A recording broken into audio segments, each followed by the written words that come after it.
Hello. Oh, we're doing the circle thing. Starting. Okay. I think I'm live. Hello, everybody. Welcome to Freedom Friday, Freaky Friday, Freeform Friday, whatever you want to call it, whatever floats your boat. Welcome. I am so excited to have you all here for me for my very first Freedom Friday session. So, the overwhelming number of responses was we want to learn how to unstuck the uck, and that has just been coming up all week long in my own life, with my patients, with my family, the feeling, that experience of being stuck in uck. You know, you've been there.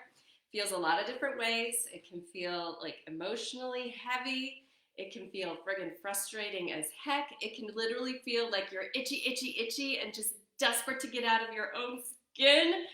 It is not comfortable. So the question becomes, if we get into these sticky, ucky, icky, stuck situations that make us feel that way, why is that? There's a purpose. There's a message. There's a big message. It's trying to get our attention. It's trying to wake us up. It's trying to teach us how to break through that exact feeling that we're having, because that intensity of stuckness is our own life force, creativity, so desperate to express itself and create a new state of flow, taking everything to a new level. So I want to ground this by telling you one of my personal stories of uck. 15 years ago, so right before I started this whole journey that led me into Chinese medicine, I was waking up to a very, very intense situation in my own life and my relationship that I had with my parents. Didn't quite figure it out until I just created as much sticky, stucky uckness and connected it into my kids. And without getting into great detail, I was frozen. I didn't know how to connect to my voice. Physically, I started having allergies and migraine headaches and insomnia and anxiety and digestive issues, and just as stuck could be, because I could not figure out how to move past this situation that suddenly had come into consciousness. So it just so happens at that moment that I happened to be in a book club with somebody, and they were like, there's this workshop coming into town, and I really want you to check it out. I just feel like this is exactly what you need in this moment. So this woman Gay Hendricks, so if you're familiar with the work of conscious living, conscious loving, it's all about like when we're communicating at a consciousness level versus when we're not. So I had the realization like, oh my God, for my entire life in my family, I have had this dynamic of hero, victim, and villain. And we've all been triangulating in this whole way of communicating that was really stuck. And I was suddenly, having that awareness. I'm like, okay, that's it. I see it now. I see so clearly. It was like the Wizard of Oz, the curtain dropped. Now, the wonderful, fiery, larger-than-life dynamic woman who was running this weekend workshop, I was like this, basically. I was so stuck, like I was just a heap on the couch. And I raised my hand. I had enough energy to be like, okay, I get this. And now I need to take next steps. And she called me up into the center of the room. And she said, okay, I see what's going on here. So now remember, what I looked like was this, right? I'm a heap, stuck. But what she was able to see in me is that I was fucking, excuse my language, I was pissed off as hell. I was so frustrated by the situation I was waking up to. I was so frustrated that I didn't know how to break through it and move beyond what was so stuck. And I had so much intensity trapped inside of me. That alone was blocking everything. My own fiery intensity was just like this sludge that needed to move. So she looked at me, called me into the center of this big group and said, scream. And this is what came out. And she's like, keep going, there's more in there. And so then it was, ah. And she's like, okay, it's a little better. So push me further. And so eventually I think maybe I got to some sort of decibel of, ah!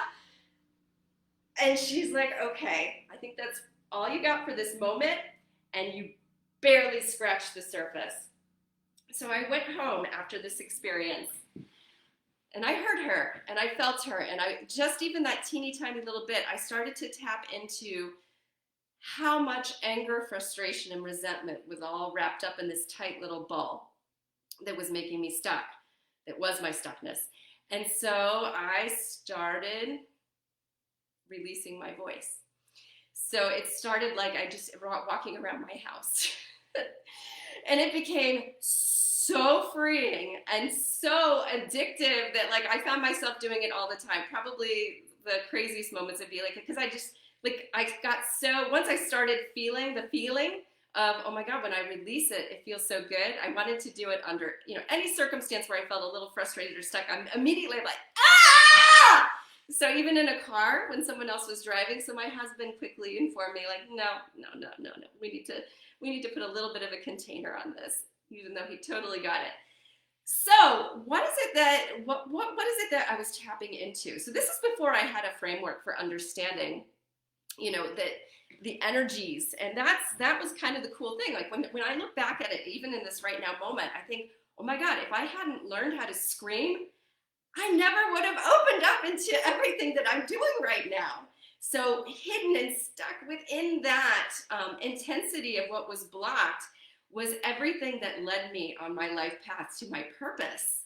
So what I have opened into, so I started my training in Chinese medicine, that was in 2009. So what I've opened up into is learning about our liver and our gallbladder. Trying to do this, and I'll post this in the Facebook thing too. Our liver and our gallbladder. So you'll see that I made this as a yin yang, and you've got that sticky uck stuckness on one side, and you have this flexible, flowing, and fearless on the other side. And it's not to say that this is bad and this is good. All of them are part of the package deal. They're part of the whole. So when that energy gets so intensely stuck, it is absolutely trying to guide us on how to break through it. And that's going to be unique for each of us. But the key with that intensity is it has to move. You aren't going to be able to Om your way through this. You aren't going to be able to Qigong your way through this kind of intense stuckness. You aren't going to be able to yoga your way. Now, those practices all have an important purpose. But when you have that level of intensity of liver stagnation, of that energy that's not moving, it's got to come out first. So it's like a volcano. So once that flow starts coming out, then you tap into all those other beautiful, powerful practices to build your energy foundation, to ground yourself, to center yourself, to expand yourself spiritually. There ain't going to be anything that happens in that department until the intensity of that stagnation moves. So for the liver, this is not a quiet practice, right? And one of the cleanest and easiest ways to do this is to move through the voice, because it wants to come up and out. So if you haven't moved your voice before in this way, take it easy at first. You don't want to end up straining your vocal cords. And any sound will do, right? If screaming seems like, whoa, I'm not ready for that, try. And if you aren't already, please start trying making these wonderful noises with me. So let's just try and see what wants to come out. If you give yourself a moment to pause and just take a few breaths, feel into anything that might feel like it is a little bit stuck. And then when you go to make your sound, just let it out. Just let it out, whatever wants to come out. So I'm going to do this 4 times, and I encourage you to do it with me. And then at the end, we're going to do a little like full-on screaming. So deep breath in.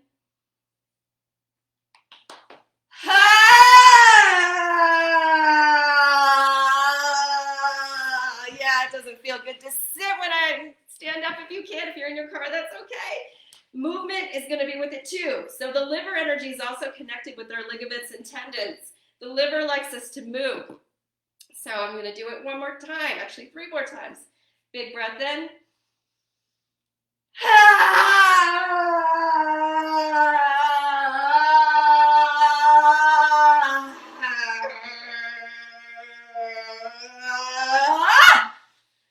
All right, we're going to do it 2 more times.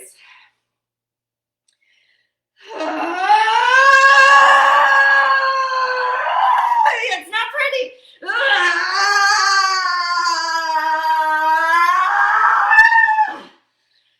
All right.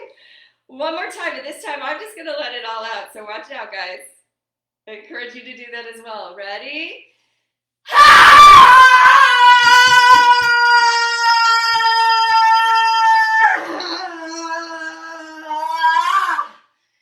So as you watch me, and any of you who've ever seen a child, or have children of your own, or been a child, what's happening here? That's something that kids do all the time. They make all different sorts of crazy noises.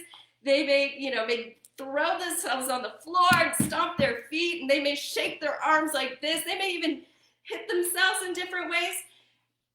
It's actually intuitive healing energy that they're tapping into. They know how to connect into and move that emotional energy. Now, at some point we go, all right, yeah, you can't be in school and just having a tantrum, and you can't do that in the school bus, and you can't, we understand that, right? So that is why we have to do this as a practice. And as you continue to allow yourself to move that energy, what opens up for you is that beautiful message of your creative expression, right? The ability to be able to express even the intensity of what you're feeling. And you don't even have to know exactly what that is. We don't need to like psychoanalyze why the stuck and uck is there. We just want to move it. And when we move it, then we can tap into our creativity and find the clarity with where we need to go to continue to not get stuck uck again, to keep moving through it.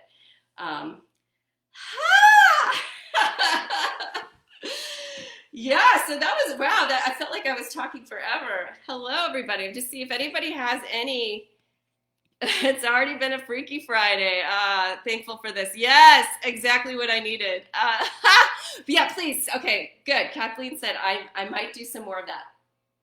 I guarantee you that was just the tip of the iceberg for all of us, right? So I encourage you to do this as a practice every damn day. And if you're uncomfortable doing it in your space, the car is a fantastic place for this. One of my lovely patients yesterday said that she had to be a little careful because she was getting so into it. She was like, oh, I need to pull over. So you can do it while you're driving if you can maintain. If not, find a nice parking lot somewhere where you can just let it come out. Now, another piece of this that can take it to even another level is the full Taoist emotional cleansing practice. What that really means is it's the full spectrum of a tantrum. So when I talk about this child, like I wish I should video. My daughter had the biggest tantrum because I couldn't manifest a stuffed starfish for her, like in that right now moment. And it just turned, it was like anger, and then all of a sudden the floodgates opened, and it was like, that went on for a good long while, and then all of a sudden it was like, everything's fine, right? So what's happening there? So you have that first phase of releasing the stuck up, which is that liver stagnation, intensity, frustration. No, I want this starfish now, right? And then that next phase that we tap into, naturally, that we tap into, whether you realize it or not, this will often happen when you're really, really angry. You might find tears come up. So when we release through tears, we're bringing in another organ system that actually will help to even release more of the stuck uck. So tears are like our magical alchemy. So we can take emotional energy, and any emotional energy, worry, fear, anger, sadness, even joy, and we transform that invisible emotional energy into matter. into mass, into tears. And then they come out. And when they're released, you literally have released the intensity of that emotional energy that was stuck within you. So truly, it's a cleansing, energetic shower. So the Taoist emotional cleansing practice is an intentional time where you give yourself at least 3 to 5 minutes to vocalize, to let the voice come out through screaming, grunting, whatever wants to come out. And then you drop into allowing the tears to come, and you will be surprised. They just come. Sometimes it helps if you bend yourself over like this. For myself, and I will post, I have a little page where I talk about this. I have a playlist. I have a Taoist emotional cleansing playlist. Got my scream songs, my crying songs, and then, so important, that last phase is bringing you back into that heart space, bringing you back into joy. So I put on a dance song and I go all out. Or you practice smiling at yourself. Full open-hearted smile at yourself, connecting you back into heart space. So yeah, that is one of the most powerful ways to move emotions at all different levels. Another fun thing, now that we've got gorgeous weather, the act of throwing, right? Throwing. I had a patient who was throwing pebbles into a pond. I'm like, oh, that's brilliant. It's cleaner than the eggs, but there's something really, really powerful for any of you who've done this in one of my Dragon's Way Qigong classes, egging a tree. So when we egg the tree, the idea is that you're engaging through the movement. The egg, is the embodiment of the stuck uck. And then at the release, you also engage the voice at the same time that you're throwing the egg. So it's ha! And that all comes out, and it's out, out, out, out. If you've never done this before, kind of the same thing like with the vocalizing and the screaming. It's like you're not going to want to get just even like a 1 carton of eggs. You should go and get like a pallet from Costco and just go for it. Hopefully in a place where you don't have to do the cleanup project afterwards. But that's another really good way to release the energy. And in general, being outside amongst the trees. So the essence, it's not on this chart, but the essence and the energy of our liver, which is this organ system that's speaking to us in the stuck uck, is everything that grows. It's trees. So take a look at the trees. See how they handle, right? How they handle the intensities of life. So for example, what happens to a tree in a windstorm? Do they get rigid like this? No, if they did, they would break, right? They have to be able to move. They have to be able to be flexible. So that too is the spirit of this organ. So moving your body is another way to help engage the liver. And of course, to go rewind back to the beginning, when I was talking about those practices like Qigong and yoga and different meditation practices, because once you've moved the volcano, that is the perfect time. You're more open, you're in a state of flow, and you can truly receive and benefit from those practices that are going to help to raise that energy of the liver foundation. So you can get into that divine flow state. And this is forever. So yeah, I mean the intensity that I put myself in, I call it Pandora's box. Where I was 15 years ago felt like death. And I really felt like there are 2 ways this is going. Either I'm emotionally or physically gonna die, or I'm gonna completely break through. And of course, here I am. It's just another interesting thing for me to reflect on in terms of my path and my journey. I am a Leo and I am a fire dragon. So that's a lot of fiery, intense passion that has been inside me. And when I became aware of these things, I'm like, no, that's not right. That's not who I am. That's not who I am. Because I was this shy, quiet, super sensitive girl who never put herself out there. And obviously we know that's not true. So, part of the bigger picture of the stuck uck is that why did I choose an experience that created such an intense container contracting my spirit. So I see that I chose that.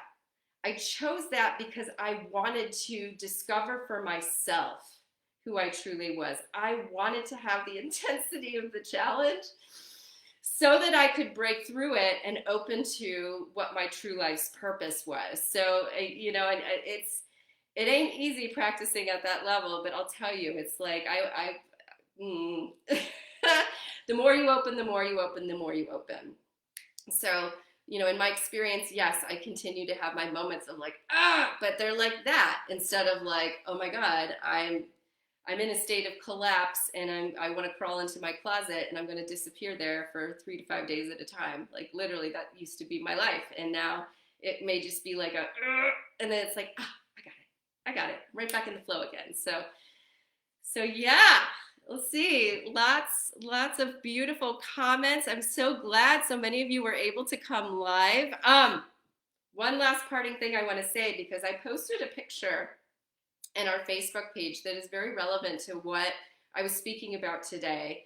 I don't think it'll be easy for me to show it right here, but go look at the image and see what you see.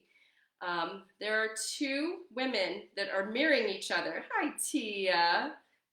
So there are two women that are mirroring each other in that image. And one of them is this beautiful sculpture, the embodiment of light, right? But if you look closely at her too, she's fractured. She's breaking through. She looks all zen and peaceful, but there are these cracks all over her body. And on the ground, mirroring her, is the goddess Kali. So it's a painting that the beautiful Lily Kessler did, for any of you who know her. And I put the pieces together after a conversation we had about what the full embodiment of spirituality is. And it isn't just this, right? There is a time and there is a place for the and there is a time and there is a place after you've moved the intensity of that lava fireball. There's clarity that may come, and there may be some decisions that you have to make that are like snappy, clear boundary decisions, like no, that require you to fully have that intensity engaged in a healthy way, flowing and not stuck. So that's really what the goddess Kali is about. So thank you so much for joining. Thank you, Tia. I love your scream. Thank you so much for joining me. We'll continue to share. And yeah, I want this is a community. We're in this together. I love it. I'm super excited. And yeah, more to come, more to come. This is just the beginning. Enjoy the rest of your day.